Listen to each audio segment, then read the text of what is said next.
साथियों, पर्दा नशीन माए और बहनें, मैं आपके बीच ये बताने आया हूं कि 2024 का महाराष्ट्र का विधानसभा का इलेक्शन लग चुका है। जोरों शोर में प्रचार चल रहे हैं, जोरों शोर में बहुत सारे लोग आपके बीच में आकर के अलग अलग तरीके की बातें करते हैं। लोग आकर के ये सवाल करते हैं, भाई साहब कि दुलारी के बारे में, हमारे नेता डॉक्टर जितेंद्र रावत साहब के बारे में कि उन्होंने क्या विकास का काम किया है। तो अगर मैं विकास का काम गिनाने लगूंगा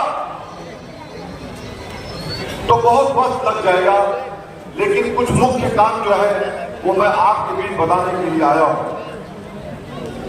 मैं चौपाटी से स्टार्ट करता हूं कि उसकी भी मेहनत डॉक्टर जितेंद्र रावत साहब भाई साहब की। आज इतना खूबसूरत गेट बना है, एक गेट। पहले हम मुंब्रा रेलवे स्टेशन से मुंबई का सफर करते थे भाई साहब, हमें याद है कि वो मुंब्रा रेलवे स्टेशन भी साफ सुथरा नहीं था। आज अल्हम्दुलिल्लाह बहुत खूबसूरत, जब से वो एक गेट बना है वो खूबसूरत हो गया। कुछ लोग जाकर के अपनी नेतागिरी को चमकाने के लिए 25 दिन तक, 20 दिन तक, 15 दिन तक की बात करते हैं। जाकर के मुंब्रा रेलवे स्टेशन में बैठ करके हमारे नेता डॉक्टर जितेंद्र रावत साहब को, सैयद अली भाई साहब को छुटकाने के लिए जाकर के वहां पे बैठ करके वो लोग वहां पे अमर अनशन की बात करते थे और वहां बैठ करके वो बोलते थे कि जब तक कि कब्रिस्तान जो एमए कोयली में डॉक्टर जितेंद्र रावत साहब की कोशिशों से, बड़े भाई सेक्रेटरी अशरफ भाई साहब की कोशिशों से हमारे शहर को मिला है, उसको बदनाम करने के लिए किसी तरीके से डॉक्टर जितेंद्र रावत साहब का नुकसान पहुंचाने के लिए कह रहे थे कि जब तक कि वो लिखित कब्रिस्तान साबित नहीं हो जाएगा हम इस आंदोलन से उठेंगे नहीं। आज मैं उन्हें ये जवाब देना चाहता हूं इस मंच से और मीडिया के माध्यम से। आज की प्रेस कॉन्फ्रेंस में हमारे डॉक्टर्स की मीटिंग थी। आज अल्हम्दुलिल्लाह शहर के तमाम डॉक्टर्स ने डॉक्टर जितेंद्र रावत साहब के साथ उन्होंने सपोर्ट का ऐलान करते हुए कहा हम तमाम डॉक्टर साहब के साथ में हैं।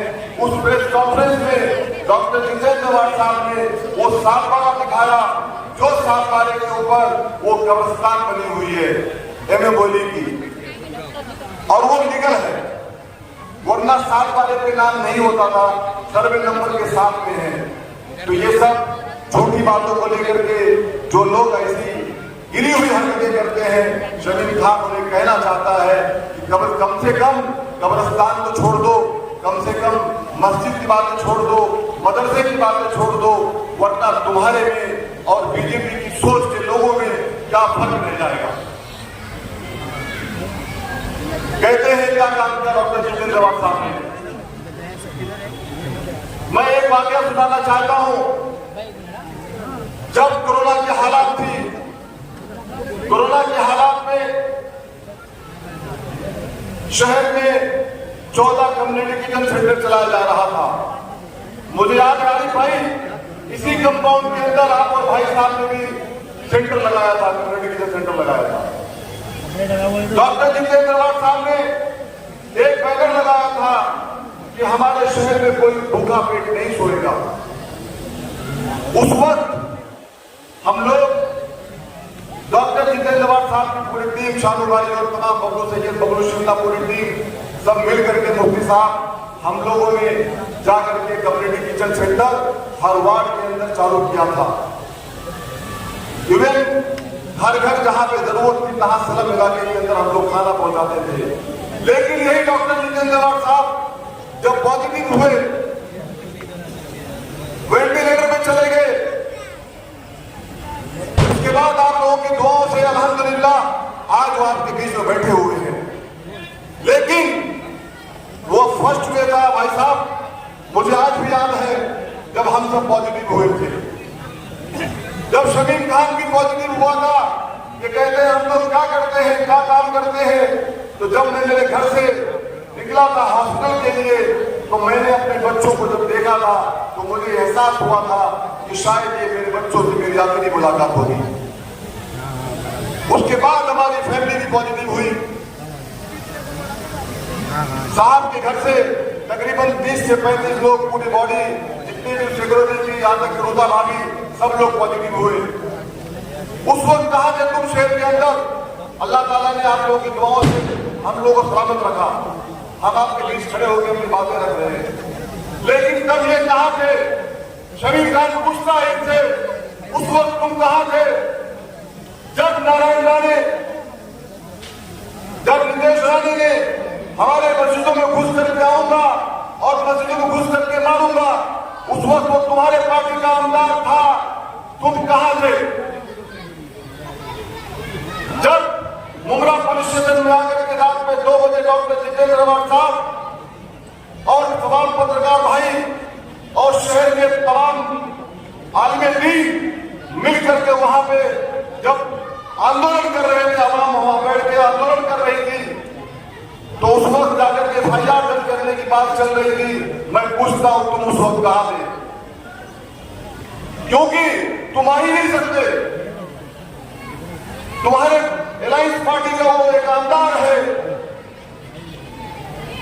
जब हमारे किसी हुकूक की लड़ाई के लिए आप नहीं आ सकते हो, फिर बातें क्यों करते हो बड़ी बड़ी? साफ साफ कहो। अभी कुछ दिनों के पहले आपने किसी एक स्टेज प्रोग्राम से बीजेपी का नाम भी ले लिया है कि हाँ मैं बीजेपी के साथ, बीजेपी फला फला फला हमारी अलायंस पार्टी है। शहर समझ चुकी है। डॉक्टर जितेंद्र अवार्ड को बदनाम करने की कोशिश मत करो। तुम्हारा चेहरा साफ है कि तुम बीजेपी अलायंस पार्टी के साथ में हो, ये पूरा मुमरा शहर समझ चुका है। और मैं आप लोगों से यही कहना चाहता हूं, आप लोग पूरी ताकत के साथ डॉक्टर जितेंद्र अवार्ड साहब को अपना कीमती वोट देकर उन्हें कामयाब करें। नहीं तो हमारे हुकूक की लड़ाई लड़ने के लिए कौन हमारे लिए आगे बढ़ेगा? देश के अंदर अगर कोई 5 केंद्रों में से अगर कोई लीडर आवाज उठाता है तो डॉक्टर जितेंद्र अवार्ड साहब की उसमें एक आवाज होती है जो हमारे हुकूक के लिए लड़ता है, हमारे हुकूक के लिए बोलता है, हमारे हुकूक की लड़ाई लड़ता है। वो ये नहीं देखता है कि आने वाला सुबह में रहूंगा या मुझे लोग मार देंगे। कभी उनकी बेटी को मारने की बात की जाती है, कभी डॉक्टर जितेंद्र अवार्ड को गोली मारने की बात की जाती है, कभी उनके गाड़ी में पत्थर लेके मारा जाता है। ये कौन करता है ये चीज? ये कहीं ना कहीं आरएसएस और बीजेपी के लोग करते हैं। यही आरएसएस और बीजेपी के लोग, अनवर भाई बताना चाहूंगा मैं आपको, मुमरा शहर में ही गलवा के अंदर प्लानिंग कर रहे हैं कि किस तरीके से डॉक्टर जितेंद्र अवार्ड को शिकस्त दिया जाए, किस तरीके से उन्हें घर बिठाया जाए। और लोग कहते हैं कि जितेंद्र अवार्ड को मुमरा गलवा से निकाल के फेंक देंगे रजनीकांत था।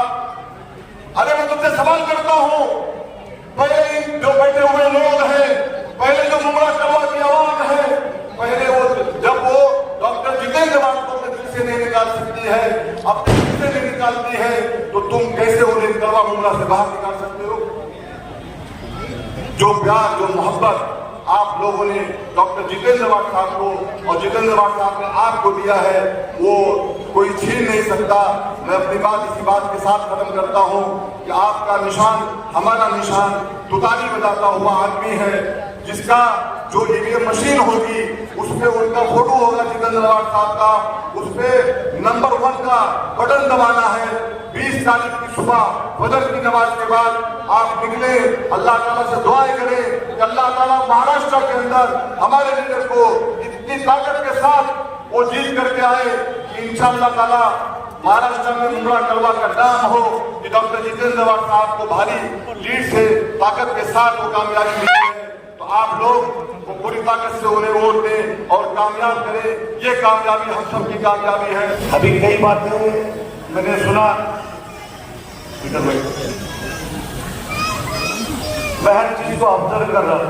अब मतलब मैं आपको एक चैलेंज करके बताता हूँ, चैलेंज कि इंशाअल्लाह ताला यहाँ 99.1% सब वोट आपको मिलेगा, मतलब तुतारी को या तुतारी पे मिलेगा। मैं बोलूँ ना सबके लिए, बोलो सबके लिए, हाथ उठा के बोल दो, आप सब लोग हाथ उठा के बोल दो। हमारी बहन भी बोलते, खिड़की में बैठे हुए सारे लोग बोलते, और मेरे बच्चे का ऐसा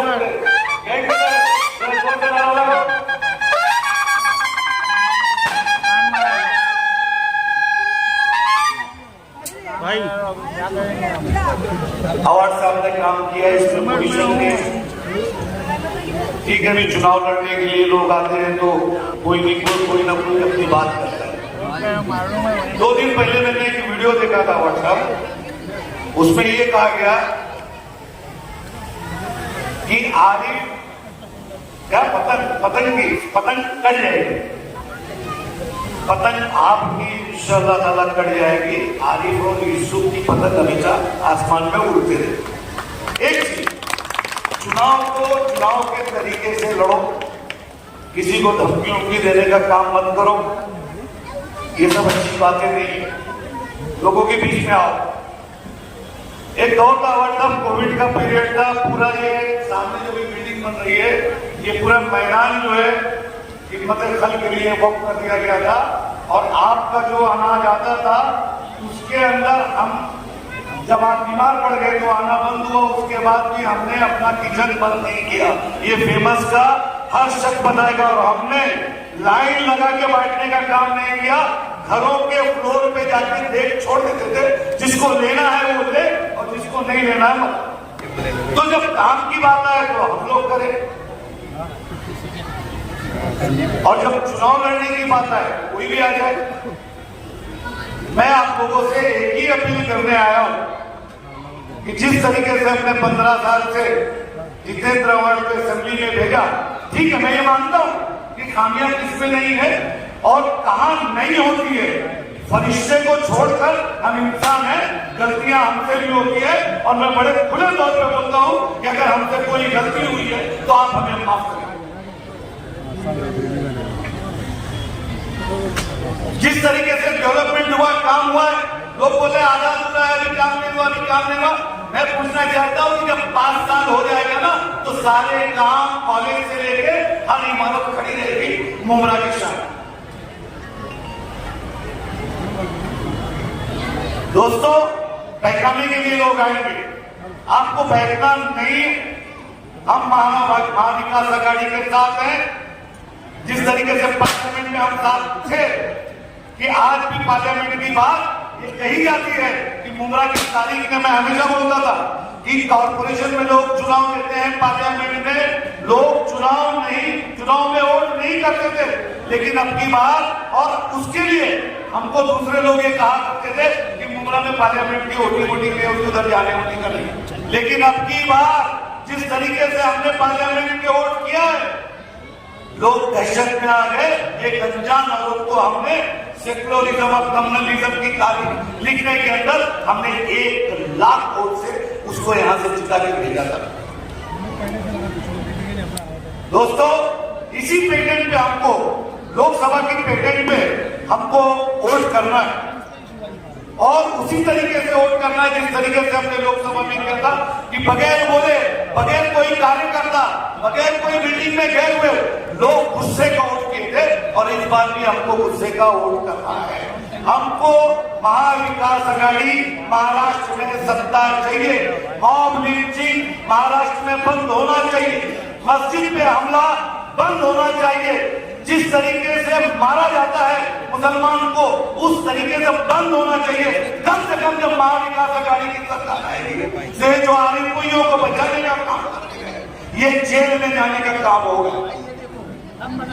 और आपको एक बोलता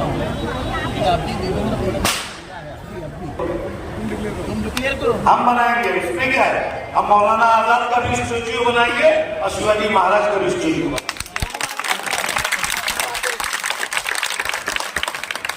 शिवाजी महाराज हमारे इस देश के महाराष्ट्र के सबसे बड़ी जमीन अगर वक्फ के अंदर किसी ने दिया था तो शिवाजी महाराज थे। बाबा याकूब बाबा के उसमें, जो आज भी वो ट्रस्ट के अंदर वो जमीन मौजूद है, 722 एकड़ ये हिस्ट्री है। और वही वक्त को खत्म करना चाह रहे हैं, उसी वक्त को खत्म करने की बात कर रहे हैं। आप ये सोचो कि हमले बड़े तरीके से किए जाते हैं। अगर आप लोग हमारे नौजवान, खास करके मुमरा के नौजवान, मेरे को तो पूरी उम्मीद है ये पट्टे में तो किसी को कुछ मुश्किल नहीं है, आप लोग अच्छी हो पक्का पक्का आना नहीं देना जरा भी। बीजेपी अलायंस नहीं चाहिए तो नहीं चाहिए, पक्का एकदम। चाहे कोई आ जाए, कहीं जाए, देवेंद्र फडणवीस को लेके आ जाए, मोदी जी को लेके आ जाए, अमित शाह को आएगा तो पत्थर तो जरूर मरवाऊंगा।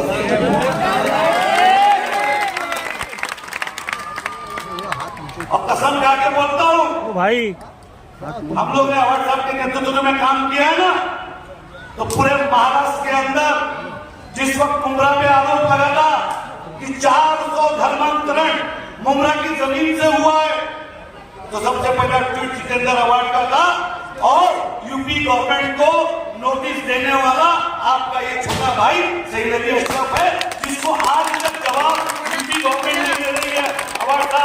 और हमारा वकील डर गया था कि बाबा का यूपी में कुछ भी हो सकता है, बाबा वहां से हो सकता है वकील के ऊपर डकैती का केस, मेरे ऊपर डकैती का केस डलवा के हमको उत्तर प्रदेश बुलवा दे। लेकिन मैं वकील को समझाया टेंशन मत लेना, उत्तर प्रदेश मेरा पैतृक गांव है, बाबा के 20 एमएलए भी जाके बोलेंगे इनको मत हाथ लगाओ। और वो केस है बच्चा।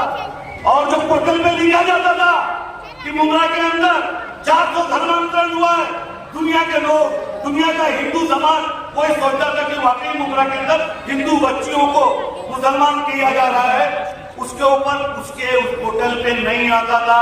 लेकिन जिस दिन मैंने सिविल कोर्ट के अंदर यूपी गवर्नमेंट को पार्टी बनाया और योगी आदित्यनाथ को पार्टी बना के यहाँ पे बुलाने का काम किया, उसी दिन से उसी पोर्टल के नीचे आता है कि यहाँ से नोटिस गई है, अभी तक उत्तर प्रदेश की गवर्नमेंट जवाब देने को तैयार नहीं, हर बार नहीं करती। और सुन लो, जिसने हमारे सरकार को भक्ति बातें किया है, इंशाअल्लाह ताला बहुत जल्दी आप लोगों को मालूम उसके ऊपर भी केस किया।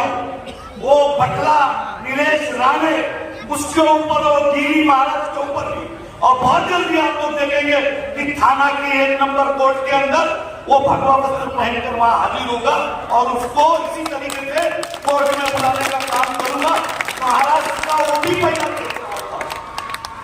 5 तारीख थी, 5 तारीख को नहीं आएगा, 10 को आएगा, 10 को नहीं आएगा, 15 को आएगा। और इंशाअल्लाह ताला जब वो आएगा तो सामने सईद अली अशरफ खड़ा रहेगा कि आज के बाद किसी भी मुसलमान कभी किसी के धर्म के बारे में नहीं बोलता है, किसी भी धर्म के पैगंबर या उनके जो भी बड़े लोग होते हैं उनके बारे में नहीं बोलता है। हम तो राम की इज्जत करने वाले लोग हैं, कृष्ण की इज्जत करने वाले लोग हैं। मुसलमान के धर्म में एक चीज बता दी गई है, लकुम दीनुकुम वलिय दीन, आपका दीन आपको मुबारक, हमारा दीन हमको मुबारक। और हमको मना किया गया है कि किसी भी बड़े धार्मिक आदमी को बुरा मत कहो, क्योंकि जब आप बुरा कहेंगे तो वो भी आपको जवाब में बुरा कहेगा। लेकिन हिंदुस्तान के अंदर जब से भाजपा की सरकार इस मुल्क में आई है, सिर्फ और सिर्फ हिंदू मुस्लिम मुसलमान को इस हिंदुस्तान में कितना दलील कर सकते हैं उतना दलील करने का काम इस मुल्क के अंदर जब से मोदी और ये लोगों की सरकार आई है। आपसे आप आगे बात हो रहे हैं, लोग बोलते हैं कि हमने पार्लियामेंट में वोट दे दिया, उसको बढ़ा दिया। अरे वो 400 पार का जो नारा लगा था ना, तो वो अकेले मुसलमानों ने नहीं उसको भगाया था, इस मुल्क का सेकुलर हिंदू ने उनको वोट नहीं दिया था, तब जाके वो 400 पार नहीं कर पाए और अटक गए। और आज अपनी सरकार आज नहीं तो कल मेरे दोस्तों मैंने कहा कि नामायूसी कुफ्र है, नामायूसी कुफ्र है मेरा। और हम इस चीज को यकीन मानते हैं, हमारे रब से यकीन है कि इंशाअल्लाह ताला एक दौर आएगा कि यही नीतीश कुमार, यही चंद्रबाबू नायडू इनकी सरकार गिराएंगे और ये दिल्ली से वापस गुजरात की तरफ जाएंगे। दोस्तों, ज्यादा ना बात करते हुए मैं एक ही बात करता हूँ कि आप लोगों को वोटिंग पैटर्न बदलना पड़ेगा। जिस तरीके से पार्लियामेंट में आपने बात किया, पार्लियामेंट में वोट किया, उसी तरीके से आप लोगों को वोट करना है और किसी के बहकावे में आना नहीं है। हरी बात टेंशन मत लेना, आतंक पतंग काटने की बात करेंगे तो अपन चल के वहां काट देंगे यार, बस कर बहुत देखे हमने। अरे हम तो उस दौर के नेता है कि गैंगस्टर दौर था, लोगों को पकड़ के मुमरा से लेके जाया जाता था, मंदिर मारुति मंदिर से घुमा के सीधा पुलिस स्टेशन लेके चला जाता था। तो हमको कोई धमकी फमकी ये सब नहीं दे, चुनाव लड़ना है इधर से लड़ो, सीधे सीधे चुनाव लड़ो और इंशाअल्लाह ताला इस बार मुमरा और तारीख लिखेगा। और मैं और सब एक चीज बोल रहा हूँ, आपको मैं रेती बंदर से लेके इवन राजन मेरी जितना भी वार्ड है वहां तक हम आपको लीड देके भेजेंगे, आगे आप संभालो इंशाअल्लाह। तैयार हो? तैयार हो मुमरा के लोग? आप लोग तैयार हो? तुम लोग तैयार हो? आप लोग सब तैयार हो? हाथ उठाओ ना, भेजेंगे मीटर भेजेंगे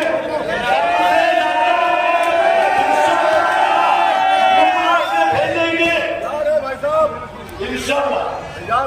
और हमारा वो सब चलते रहती, क्लिप बनते रहती, क्लिप बनते रहेगी। ये क्लिप किसी के बोलने से, किसी के कहने से कुछ नहीं होता है। मैं सॉरी, मैं गलती बात अल्फाज गलत इस्तेमाल किया, लेकिन ये तारीख गवाह है कि जब सुल्तान सलाउद्दीन अय्यूबी जंग के अंदर मैदान में रहते थे तो सबसे ज्यादा मुनाफिक मुसलमान था और वो उसके सुल्तान सलाउद्दीन अय्यूबी और यहूदी के ऊपर जो अटैक होता था उसके अंदर मुखबरी करते थे। तो ऐसे बहुत से है, इससे भी कोई लेना देना नहीं है, वो चलता रहेगा। हम तुमको जिता के भेजेंगे तो भेजेंगे, और जिसके गलत फहमी हो थोड़ी हो तो मेरे सर्टिफिकेट मेरा चले वोट डिबेट की बात मेरे से चैलेंज करके बात करें। हमारी पार्टी की नाराजगी रहेगी, लेकिन जहां आवाज साहब को चुन के भेजना है, शमीर भाई को भेजना है और मिनिस्टर भी बनना है, और कुछ चीजें जो चुकी है इंशाअल्लाह ताला इस सेशन में हम उसको पूरा करेंगे। दोस्तों, अगर मेरे साथ अपने नौजवान रहेंगे ना तो इंशाअल्लाह ताला अपन एक रैली निकालेंगे बगैर अवार्ड साहब को नहीं रखेंगे। अपन मुमरा से चलेंगे, शानू नगर से आएगा, जमीन अपने कार्यालय से आएंगे और एक रैली जो है हमारी कौसाबाई जंक्शन तक जाएगी आमदार के समर्थन में। तारीख मैं और जमीन भाई आपसे आज रात में, आज मेरे लोग खाना खिलाने वाले हैं इंशाअल्लाह वहीं पे बात कर लेंगे तारीख का, और वो सिर्फ और सिर्फ हमारी रैली रहेगी। साहब उसमें नहीं रहेंगे, अवार्ड साहब के लिए हम रहेंगे। आएंगे मेरे साथ, रैली निकालेंगे इंशाअल्लाह ताला और चलेंगे। अवार्ड साहब भी बोलना जरा सेम भी हो जाए, थोड़ा लोगों में सही हो जाए। सही है ना भाई? हम पर अभी लगेंगे इल्जाम कहीं, अवार्ड साहब हम पे लगेंगे अभी इल्जाम कहीं। अभी हम सफर में है, घर नहीं पहुंचे। और दूसरा शेर है हमारे क्रांतिकारी साहब का कि मुझ में 1000 खामियां हैं माफ कीजिए, मुझ में 1000 खामियां हैं माफ कीजिए, पर अपने आईने को भी तो साफ कीजिए। साहब लगाते रहोगे, साफ करो, कहानी खत्म। लेकिन इंशाअल्लाह ताला अब जब तक 22 तारीख की पोलिंग नहीं कराएंगे, जब तक चैन से नहीं बैठेंगे, खुदा हाफिज। और मैं एक बात बता दूं और साहब कि मैं भी महानगर पालिका में जब 100 नंबर का वार्ड था और मैं जीता था तो फेमस और जुबली के लोगों ने ही मुझे जिताया।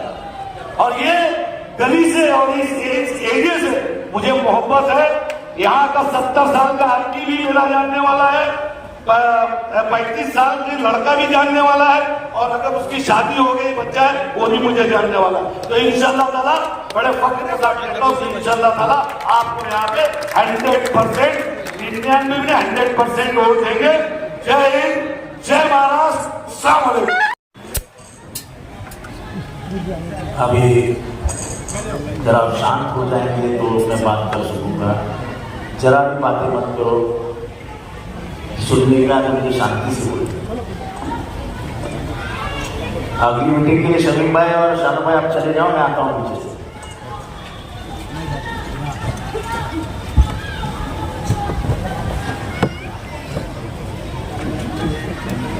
मंच पे बैठे हुए सभी नेतागण,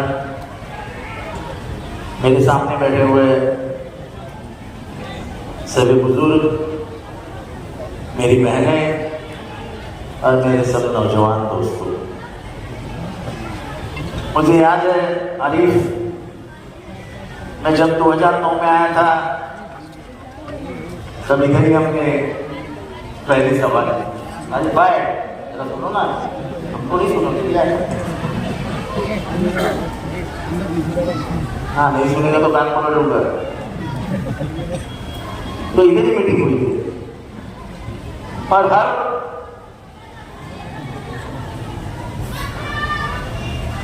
साल का इलेक्शन होता है 5 साल के बाद।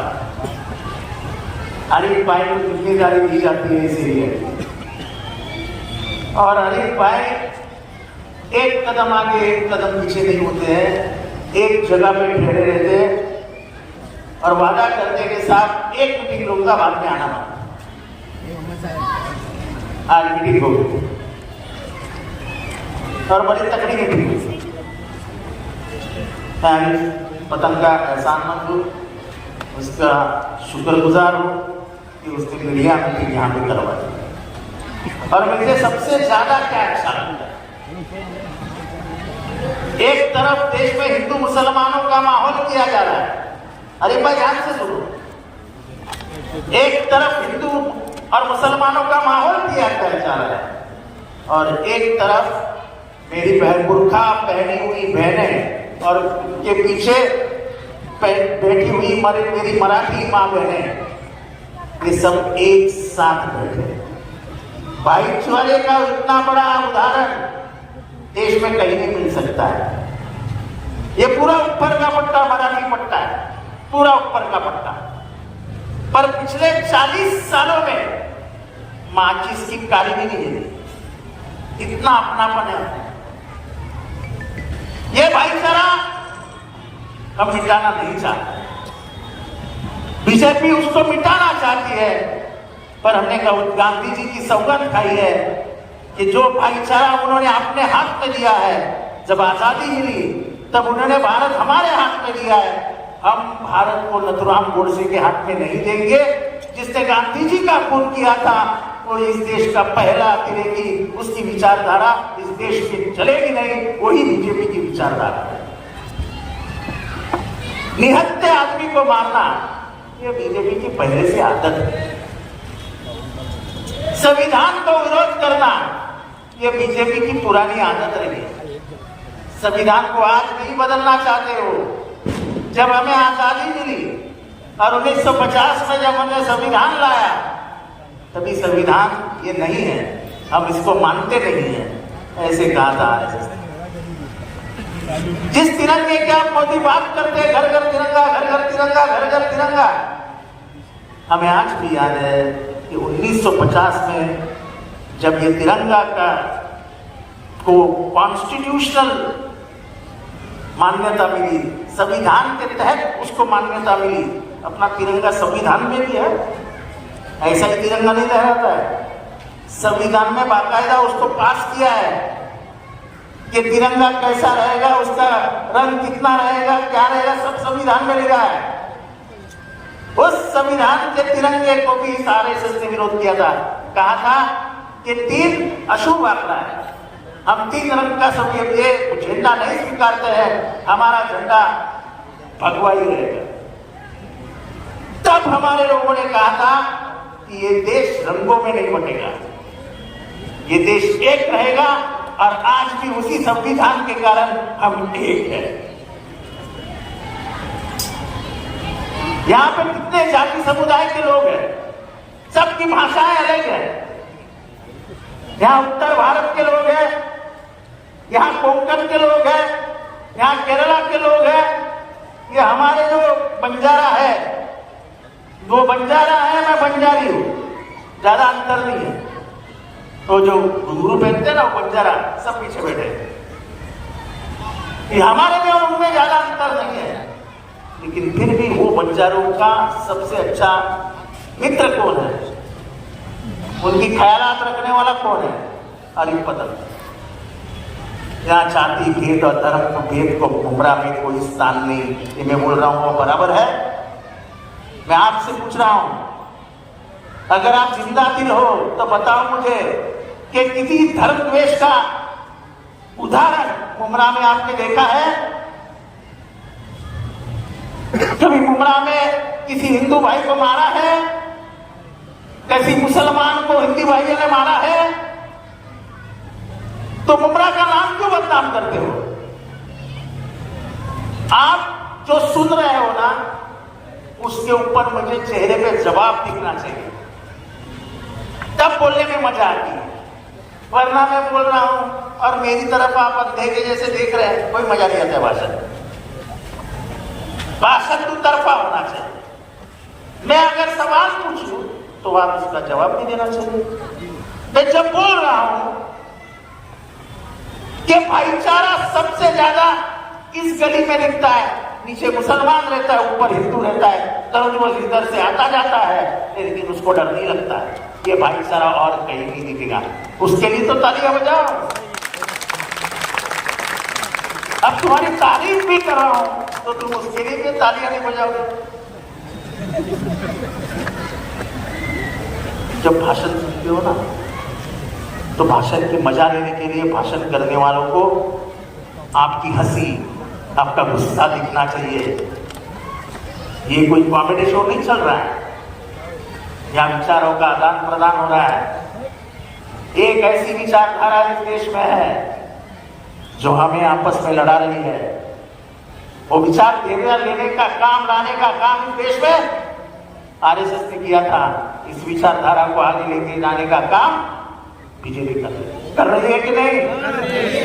अरे जोर से बोलो ना, अरे जरा मर्द के जैसे आवाज निकालो यार। अरे उनको पूरा लेने का, क्या बोलते ना, हेड ऑन समझते हो ना, कि पूरे अंक पे लेने का काम मैं कर रहा हूं और तुमको आवाज देने में भी और है। ये क्या है? अरे मेरे मर्दे को जैसी आवाज चाहिए। हम डरने वाले हैं, हम डरने वाले नहीं है। हमारे यहाँ प्रचार करने वाले भाई साहब बोलते हैं कि बीजेपी का डर दिखाते हैं। डरते बोले भाई, हम डरते हैं तो एक ऊपर रहता है और दूसरे पर मैं डरता हूँ, बाकी बहुत किसी को डरता है मुझे मालूम नहीं। मैं दोनों ही चीजों से डरता हूँ, एक ऊपर वाला और एक मेरा बाप शरद पवार। बाकी मैं किससे भी नहीं डरता। मेरे माँ बाप तो है नहीं, बेचारे न जाने कहाँ है अभी। लेकिन जिस बाप ने मुझे गरीबी से उठाकर चलने को सिखाया, राजनीति में उंगली पकड़ के चलाया और इस मुकाम तक पहुंचाया, उस शरद पवार के एहसान में कभी भी नहीं भूल सकता। ये पार्टी किसकी थी? ये पार्टी किसकी थी? राष्ट्रवादी कांग्रेस पार्टी किसकी थी? बोलिए भाई। उनको एक दिन आधी रात में ऐसा धक्का मार के घर से निकाल दिया, जब नौजवान गिरते गिरते बच गए। एक 85 साल का बुढ़ा, सिर्फ 4th स्टेज का कैंसर, ये पूरी हड्डी टूटी हुई पैर की, चलने में मुश्किल। उस आदमी को तुमने बहरे से, भतीजे ने घर से बाहर निकाल। घर से बाहर निकाला, फिर कोर्ट में जाके कहा कि ये हिटलर है, हिटलर, ये हुकुमशा है, हुकुमशा है। 1990 में मुझे आमदार बनाया और जब जब मंत्री बनने का मौका आया तब अजीत पवार हरदम मंत्री बन गए। कौन था अजीत पवार? अजीत दादा को कौन पहचानता था? बिना शरद पवार के अजीत दादा की महाराष्ट्र में कीमत ये जीरो। जिस शरद पवार ने उसको बनाया, आई मौका मिलते ही बीजेपी के डर से उनको घर से बाहर तो निकाला, लेकिन उनके हाथ में जो घड़ी थी ना, वो भी ऐसे खींच ली। अभी घड़ी खींचने वाले को, ट्रेन में सफर करने वाले क्या बोलते हैं? नहीं, जोर से बोलो, क्या बोलते हैं? जरा जोर से बोलो, क्या बोलते हैं? जोर से तो भाई, क्या बोलते हैं?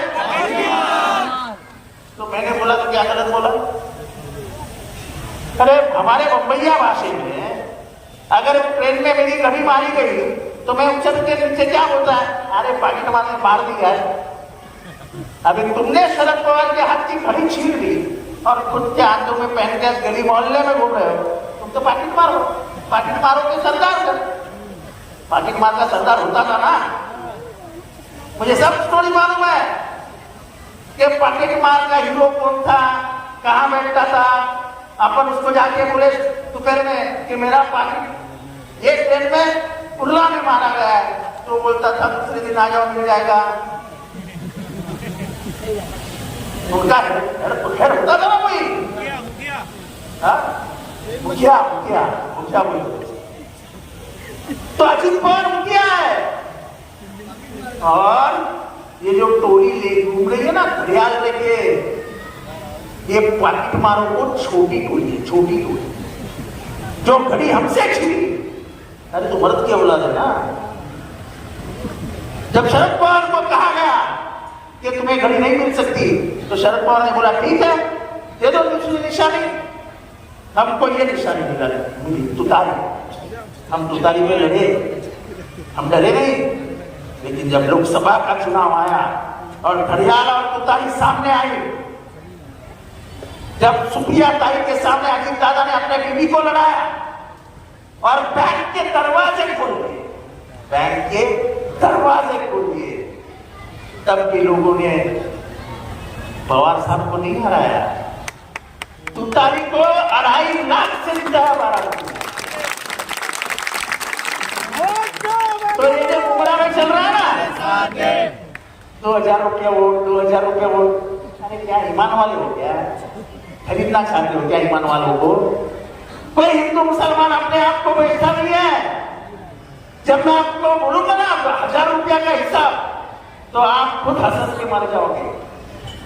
चलो तुमने 1000 रुपया ले लिए, 5 साल के अपना वोट बेच दिया। शांति सुनो मेरी बहने, शांति से सुनो। अगर मर्द पाकिट लेके घर आएगा तो बोल रहा है फेंक दे। शांति से सुनो।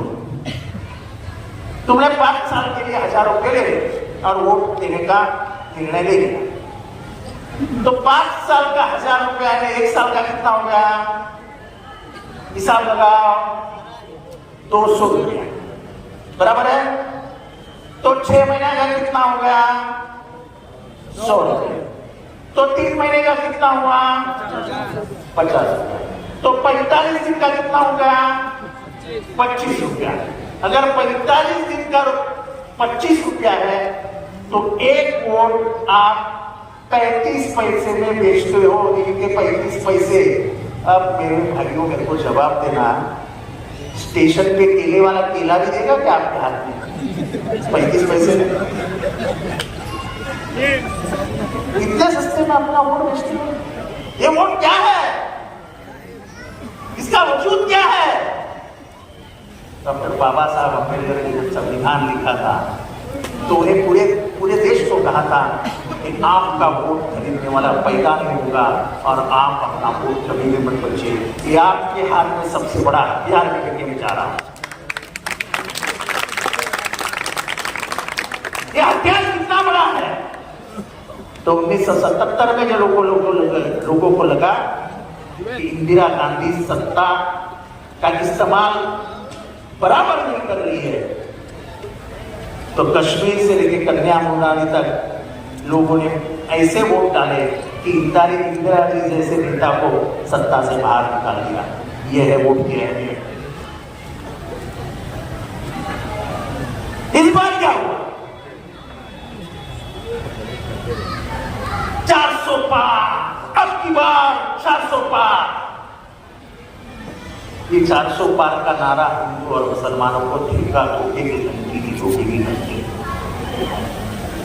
वो 400 पार जाता तो ये संविधान बदल दिया जाता।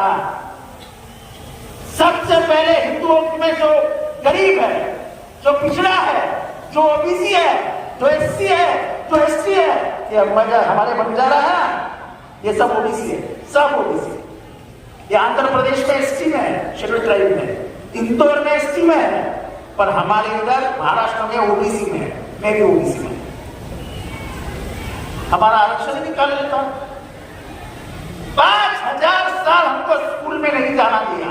5000 साल हमारे बाप दादाओं को मंदिर में नहीं जाने दिया, पर संविधान आया तो हम जानवर से इंसान बन गए। वो भी डॉक्टर बाबा साहब अम्बेडकर की मेहरबानी। पर मुसलमानों को क्या रोका था? अगर संविधान बदल जाता तो तुम्हारा क्यों क्या रोका था? मालूम है? मालूम है? इस देश में संविधान में कुछ मूलभूत अधिकार है जिसको हाथ लगाने का अधिकार किसी को भी नहीं है। संविधान में मूलभूत अधिकार में कहा गया है कि आपको धर्म का स्वातंत्र्य है, राइट टू रिलीजन। मतलब क्या? तो संविधान अनुसार आप जिस धर्म के हो, उस धर्म में जो भी कानून है, जो भी रीति रिवाज है, उसका आप उसके पीछे आप चल सकते हो, उसका समर्थन आप कर सकते हो। और वो कानून अगर निभाना चाहते हो तो सरकार जिंदगी में उसको रोक नहीं सकती। आपको आजादी है धर्म की। पर अगर वो 400 पार चला जाता तो पहला काम करता तुम्हारा शरीयत निकाल लेता। क्योंकि अमित शाह ने आसाम में कहा था, हमको 400 पार जाने दो, हम मुस्लिम पर्सनल लॉ हटा देंगे। आपको मालूम है आसाम में बीजेपी की सरकार है, बहुत तगड़ी सरकार है। वहां निकाह लगाने से बंदी डाली है, आप निकाह नहीं कर सकते हो। वहां निकाह नामा आप लिखा नहीं जाता है। आपको ये मोहल्ले की निकाह कौन पढ़ाता है? हाजी। वो नहीं, अभी उनकी नौकरियां गई, अब उनको निकाह नहीं पढ़वाया जाता है। आप जाके कोर्ट में शादी कर लो। ये आसाम में हुआ है। एनआरसी और सीएए लगाने का काम किया जा रहा है। इतनी घमंड है कि हम कुछ भी करेंगे तो मुसलमान मान लेंगे। ऐसा नहीं होता है। इस देश में संविधान जब तक जिंदा है ऐसा नहीं होगा।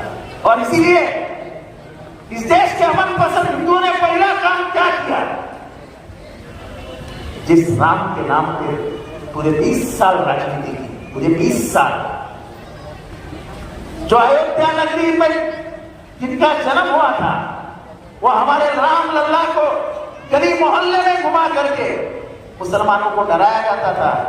उस शहर के अमन पसंद हिंदुओं ने पहला काम किया, अयोध्या में जहां पे राम मंदिर बना है, वहीं पे हिंदू को कड़ाई हार माननी पड़ी।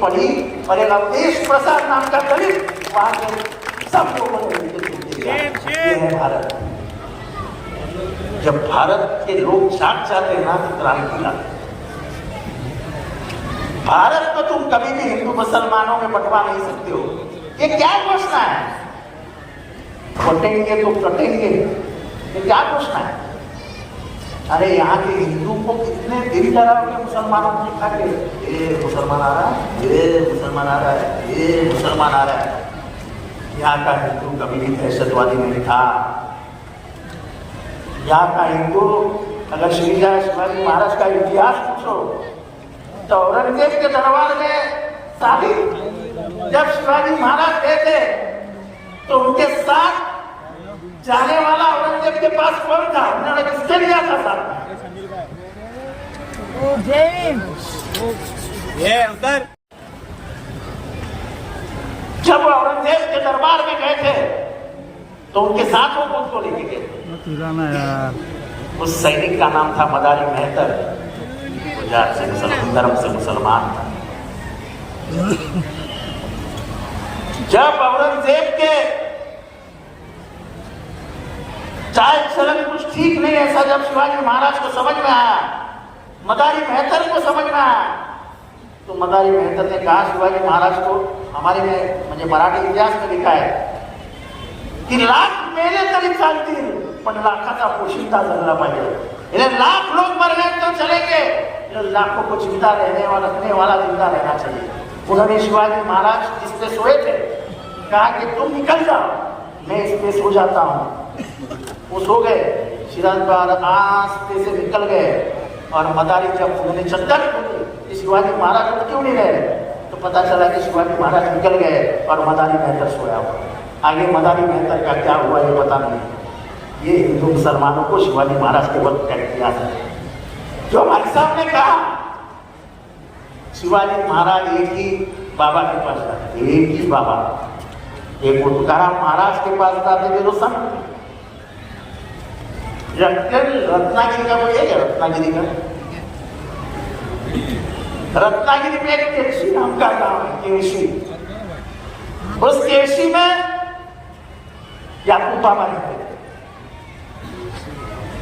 कभी कभी 1 महीने में 2 बार, 3 महीने में 1 बार शिवाजी महाराज उनके पास चले जाते थे और बराबर 722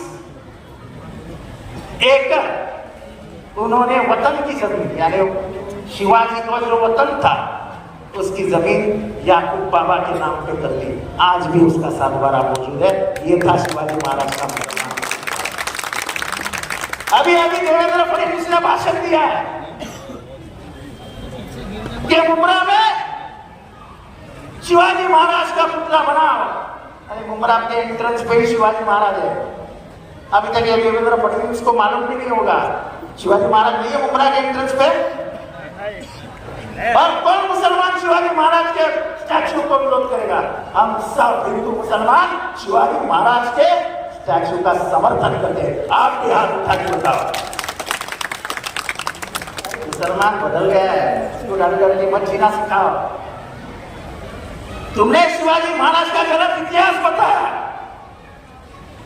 आपको मालूम है जिस आदमी ने ये गलत इतिहास बताया, हमने घूम फिर के इसको उतना सताया कि पूरा महाराष्ट्र उसके विरोध में कर दिया। शिवाजी महाराज कभी भी मुसलमानों के विरोध में नहीं थे। ये तो कुछ लोगों की साजिश थी जो शिवाजी महाराज मुसलमानों के सामने रख के सबसे बड़ा दुश्मन शिवाजी है ऐसा कहा गया। शिवाजी महाराज ने कभी भी हिंदू मुसलमान नहीं किया,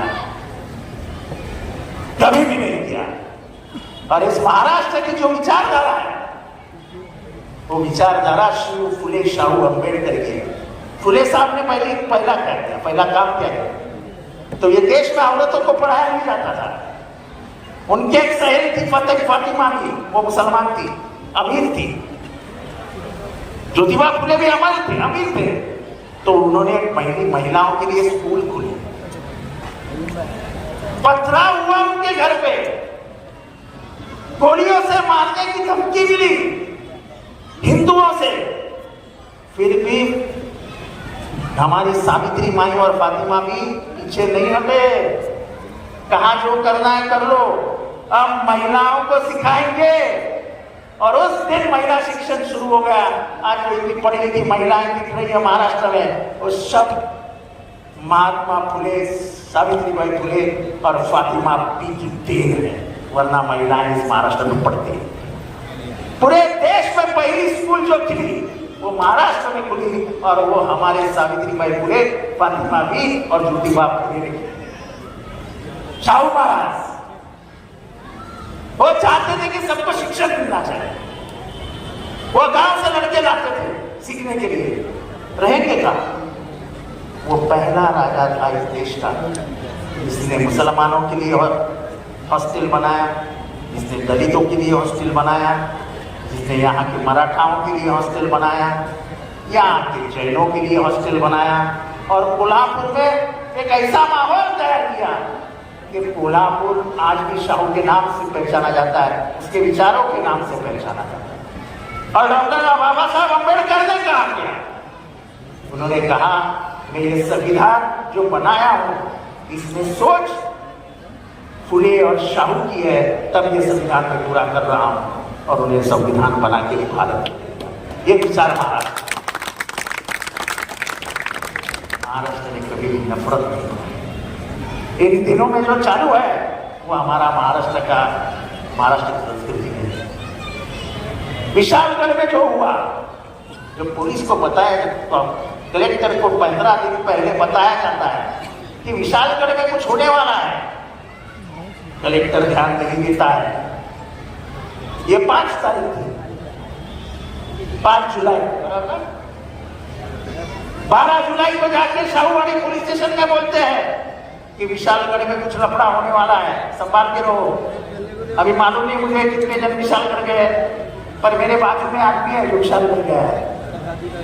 विशालगढ़ जाने का एक ही रास्ता है, अगर तुम मुंब्रा का रास्ता नाकाबंदी करके बंद कर सकते हो, तो विशालगढ़ का एक रास्ता नाकाबंदी करके बंद नहीं कर सकते क्या? नहीं किया कुछ। 200 लोग चढ़ गए रास्ते से, और सुबह होते ही पूरा दरगाह तहस तहस कर दिया। वो दरगाह कब बना था मालूम है? उसके बनाने की तारीख है 1058, यानी 1058 में वो दरगाह बना था। यानी बराबर आज से 1300 साल पहले का दरगाह था। फिर गजापुर फिर चल के उतर के आए। गजापुर नाम का गांव जहां पे मुश्किल से 10% 15% मुसलमान रहेंगे, लेकिन शिवाजी महाराज के वक्त का उधर एक अच्छी मस्जिद थी। मस्जिद में घुसे, पूरी मस्जिद तोड़ डाली, कुरान फाड़ डाला। अब आगे की बात सुनो। गांव में घुसे, ना हिंदू का घर देखा ना मुसलमान का घर देखा। जहां भी गए औरतों के जवारात खींच लिए, घर में घुस के तिजोरियां तोड़ दी, और वहां का हिंदू मुसलमान दोनों सालिक भाई जंगल में बात डके। तो कोई गांव, कोई जात, कोई धर्म नहीं होता है।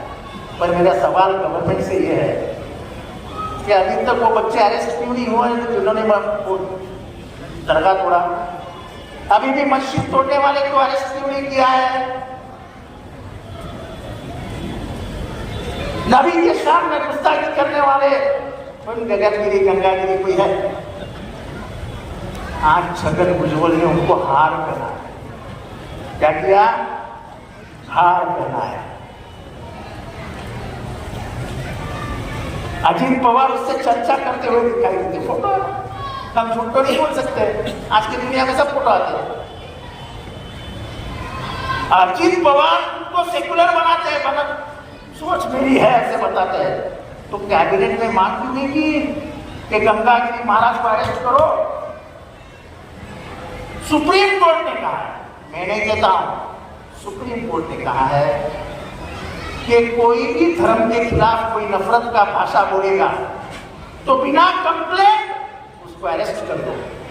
तो वो गंगागिरी महाराज बाहर क्यों है? क्योंकि उसको बीजेपी का समर्थन। हमारे मुख्यमंत्री कहते हैं गंगागिरी महाराज के बाल को हाथ नहीं लगाने दो, बाल को मत हाथ लगाओ। लेकिन इस देश को कानून को तो मानो। जब देश का कानून कहता है कि उसको अरेस्ट करना चाहिए तब अरेस्ट करो। ये हाजी मलंग दरगाह, वहां पे आता है कि राजा क्या गंदी बातें करता है, क्या गंदी बातें करता है। शर्म नहीं आती सरकार को? हम उसको अरेस्ट नहीं करने देते। 2 महीने के बाद भाई साहब पड़गा के लोगों ने मेरे को फोन किया कि साहब क्या हो कि राजा आने वाला है। मैंने जाके कमिश्नर से मुलाकात की, मतलब साहब माहौल क्यों खराब है? आपको मालूम है पड़का भिवंडी से कितना नजदीक है। क्यों क्या चाहते हो क्या? तब जाके पुलिस ने बताया कि हम उसको परमिशन नहीं देंगे। जिनने परमिशन मांगी थी उनको बुला के बोला हम उस एरिया में किसी राजा को आने नहीं देंगे। इस देश में जब भी अत्याचार और अनाचार होता है तो सवाल पूछने वाला आदमी आके खड़ा होना होता है। और मेरी आदत है जहां भी कहीं अत्याचार होता है जितेंद्र रावत पहला सवाल। या जब भाई साहब धर्मांतरण का पूछ रहे थे तो मैं पहला आदमी था जाके पुलिस स्टेशन में पूछा मुझे एक बताओ यार इसका धर्मांतरण हुआ है एक आदमी। तो फिर तुम जो 56 लोगों की यादी निकाले हो और उत्तर प्रदेश के लोग बोल रहे हैं कि 56 लोगों ने 500-400 लोगों का धर्मांतरण किया है, उनको अरेस्ट करना पड़ेगा। 56 लड़के, मैं बोला एक दिखाओ धर्मांतरित किया हुआ। जब उन्होंने मेरे हलचल देख रहे हैं तो बोले इनको समझ में आया कि ये हाथ के बाहर निकल जाएगा मुद्दा। चुपचाप 12 घंटे में प्रेस रिलीज निकाली, प्रेस कॉन्फ्रेंस की और कहा में एक भी धर्मांतरण नहीं हुआ। जो 3 बच्चे पकड़े थे ये गवाह, हमने चुपचाप पुलिस को संदेशा भेजा कि ये बंद करो, मुमरा का माहौल खराब मत करो। चुपचाप रात को शाम को किसी को भी बोला नहीं, किसी ने सुना नहीं, बच्चों को पुलिस स्टेशन के बाद छोड़। आपको एक ऐसा नुमाइंदा चाहिए क्या जहां भी अत्याचार होगा अनाचार होगा खड़े होकर सवाल पूछेगा। मुमरा में क्या हालात है? 2009 के पहले भाई साहब कितने बार पुलिस आती थी? गुलशन कुमार का मर्डर हुआ, आरोपी किधर से? मुमरा, कोई संबंध नहीं। सबसे बड़ी बात, मुमरा में 4 कश्मीरी पकड़े गए बेचारे वॉचमैन। ये मुझे क्यों मालूम है? तो उस वक्त का कमिश्नर मेरा बहुत खास दोस्त था, शंगारी। मैंने शंगारी साहब क्या है, वो बेचारे वॉचमैन 1200 पगार भी नहीं होती और तुम उनको काम करने के जा रहे हो? बोले जाते हैं कि बाबा आपको नहीं मालूम। तो बोले नहीं विजेंद्र तो ये समझता नहीं, ये सब करना पड़ता है, आईपी की इंफॉर्मेशन है। ये बड़ा नाटक है, ये आपके भी कुछ ऐसे चलता है। ठीक है बुलाया नहीं, क्या बोलते पैसे वाले या वो हमेशा आईडी की। सवाल ऐसा है, मैं आपको बताता हूँ, मुझे गम किस साथ है। वो 4 लोगों को पकड़ा जो बेगुनाह थे, तो पहले दिन से बोल रहा था कि वे बेगुनाह थे। 17 साल के बाद जेल से बाहर आए जब कोर्ट ने कहा इनके ऊपर गुनाह साबित नहीं होता है। 17 साल में उनके बीवियों का क्या हुआ होगा? 17 साल में उनसे संसार का क्या हुआ होगा? उनके बेटी बच्चे जो भी होते होंगे उनके माँ बाप क्या हुआ होगा? सरकार को कोई लाज शर्म है तो नहीं? मुसलमानों को अंडर डालना तो सरकार के बाएं हाथ का खेल है, डाल दिया। अब इसके बारे में बात करो, हमारे जैसे नेता जब बात करते हैं तो सीबीआई, ईडी, इनकम टैक्स सब पीछे लग जाते, सब पीछे लग जाते। इतना डर का माहौल इस देश में है कि किसी से भी पूछो, किसी से भी, एक भी आदमी सीधे मोबाइल से नहीं बात करता है। फोन लगाओ और कुछ बोलो, अरे वो गवर्नमेंट, अरे फोन मत करो, व्हाट्सएप पे करो, व्हाट्सएप। क्यों? क्योंकि हम आजादी खो दी है, हमारी आजादी छीन ली है। हमको ये पता नहीं चल रहा है कि हम क्या खोने जा रहे हैं। हम खोने जा रहे हैं हमारी आजादी, जो हमें बहुत सभ्यता के साथ गांधी नेहरू ने हमारे हाथ में बिना लड़े हुए हमने आजादी पाई है। हमको क्या मालूम अंग्रेजों का दौर क्या था, लेकिन उस अंग्रेजों से लड़के बिना हथियार के ये आजादी हमको गांधी जी ने दी, जो उसको गोलियां बनी। बोलने की आजादी, व्यक्त होने की आजादी, भाषा की आजादी, क्या आप खोना चाहते हो? खाने की आजादी क्या खोना चाहते हो? अरे हमारे दस्तरखान पे क्या है? अरे तुम्हारे बाप को क्या करने का है यार? सही बात है। लेकिन हमारे दस्तरखान पे पूछ जाए। आज जो डीजी ट्रांसफर हुई भाई साहब, उसका इतिहास क्या है? उसका इतिहास मालूम है? 2019 में जितने भी ऑपोजिशन के बड़े नेता थे, उनके सबके फोन टैप कर दी थी, सबके फोन। इजराइल में से बीजेपी सरकार ने एक क्या एक पेगासस नाम का पग लाया था। आप उसको घुसा दो अंदर किसी फोन में, वो फोन में कौन से फोटो आते हैं, क्या बात होती है, किससे बात करता है, सब तुमको सुनाई देता है। सब नेताओं के फोन में पेगासस चला गया और हमारी क्या नाम उसका रश्मि शुक्ला आराम से चैन से सुनती बैठती थी। सबसे मजेदार बात बता दो, मैं सब नेताओं का नाम तो नहीं लूंगा। कांग्रेस के एक बड़े नेता है नाना पटोले, उनका नाम रश्मि शुक्ला ने रख दिया अहमद शेख और बताया कि ये स्मगलर है, स्मगलर। मेरे को पुणे के पुलिस ने है कॉपी पूरी हाथ में दी, पुलिस की कॉपी मेरे हाथ में थी। मैंने जाके पटोली को बताया तुम कब से अमजद खान हो गया? तो उसने पेपर देखा, तेरा तो फोन टैप हो रहा है, अमजद खान के आगे तेरा नंबर लिखा है। ऐसी थी रश्मि शुक्ला। हमने जब चुनाव जाहिर हो गए तो जाके चुनाव आयोग से कहा कि आपने रश्मि शुक्ला को क्यों रखा है, वो तो रिटायर हो गई। तो चुनाव आयोग हमसे कहता है कि हमारे हाथ में नहीं है, सरकार के हाथ में है। तो हमने बोला भाई बंगाल का जो डीजी था, जब बीजेपी ने कंप्लेंट की तो आपने बिना पूछे ममता से उसकी रवानगी कर दी, बाहर कर दिया। तो महाराष्ट्र में क्या है? बोले नहीं, महाराष्ट्र अलग राज्य है, हम उसमें इंटरफियर नहीं करेंगे, ये गवर्नमेंट का अधिकार है। अब सवाल ये पैदा होता है कि कल उसकी ट्रांसफर क्यों की? जब तुमको अधिकार ही नहीं था तो कल इलेक्शन कमिश्नर ने किस वजह से उसकी ट्रांसफर की? संजय वर्मा है। ये सरकार बड़ी दोगली है, वो चलती है कोर्ट के सहारे और सब जितने भी संविधान ने बनाए हुए संस्थाएं हैं उसको अपना गुलाम बना के रखी है। इस देश की जो गणतंत्र है वो खत्म करने का इरादा इस सरकार का है और इससे हमको बचना पड़ेगा। मणियाल चाचा, बड़ा एक बूढ़ा आदमी ट्रेन से जा रहा है, नौजवान उसका डब्बा खोल देते हैं, फिर उसको पीटते हैं। अरे तुमको किसने अधिकार दिया भाई? ये एक बूढ़े आदमी को फाइट था पूरा।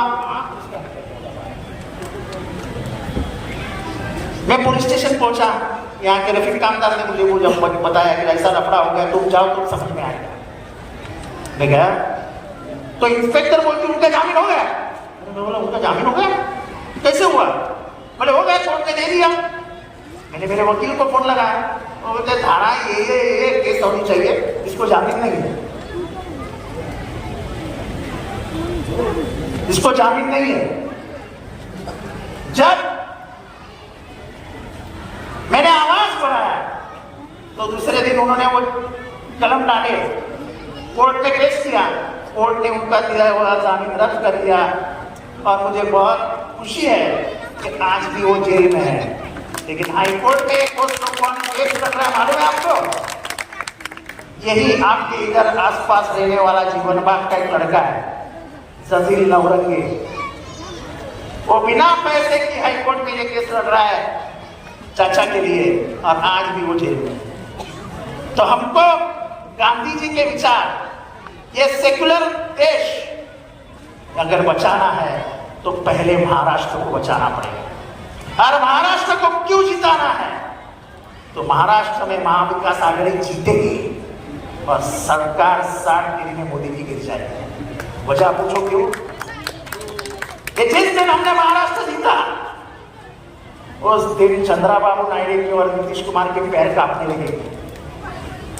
वक्फ की जमीनें देने से लेने से नीतीश कुमार ने और चंद्रा बाबू ने विरोध कर दिया था कि हम इस कानून का समर्थन नहीं कर सकते, ये कानून गलत है। वक्फ का जो जमीनें हैं वो अल्लाह के नाम से अमीर मुसलमानों ने, सुल्तानों ने, नवाबों ने भी जमीनें हैं, हमारा कोई अधिकार नहीं उससे। तब जाके बीजेपी ने पलटी मारी। अभी आप बताओ, राफेल में करोड़ों रुपए खाए थे, कांग्रेस चिल्ला चिल्ला के बोल रही थी जेपीसी लगाओ, लड़ाई जेपीसी। तो हमको हमारा वक्त बचाना है, हमको पर्सनल लॉ बचाना है, मुस्लिम पर्सनल लॉ, हमको महाराष्ट्र से बचाना है, हमको बेरोजगारी खत्म करनी है, हमको महंगाई से बचना है और इन सब चीजों के लिए महाविकास आघाड़ी को जिताना है।